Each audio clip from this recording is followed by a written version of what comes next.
Hi, this is going out for Pam Nelson, who requested I read a passage in Les where his former lovers are described. I don't know if I've ever read this before, but this is for you, Pam. I hope you're not trapped at home going crazy, but I hope you're just staying at home making your own hand sanitizer like I just did because there was none at the store. Okay. Les, of course, had other more serious lovers in the years he saw Freddie. There was the history professor at UC Davis who would drive 2 hours to take Les to the theater. Bald, red-bearded, sparkling eyes and wit, it was a pleasure for a while to be a grown-up with another grown-up, to share a phase of life, early 40s, and laugh about their fear of 50.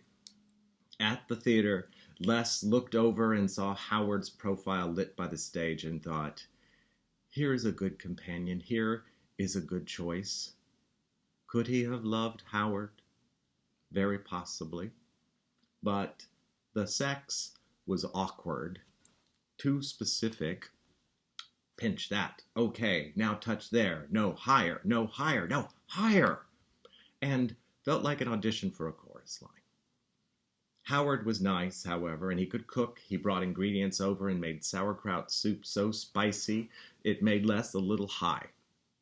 He held Les's hand a lot and smiled at him. So Les waited it out for 6 months to see if the sex would change, but it didn't, and he never said anything about it, so I suppose he knew it wasn't love after all. There were more. Many, many more. There was the Chinese banker who played the violin and made fun noises in bed, but who kissed like he'd only seen it in movies. There was the Colombian bartender whose charm was undeniable, but whose English was impossible. I want to wait on your hand and on your foot.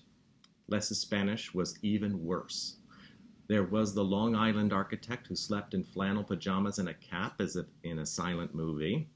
There was the florist who insisted on sex outdoors, leading to a doctor's visit during which Les had to ask for both an STD test and a remedy for poison oak.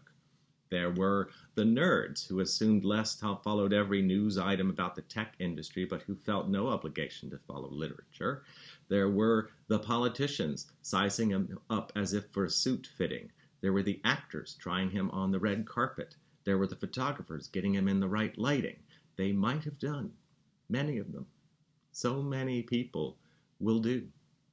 But once you've actually been in love, you can't live with will do. It's worse than living with yourself.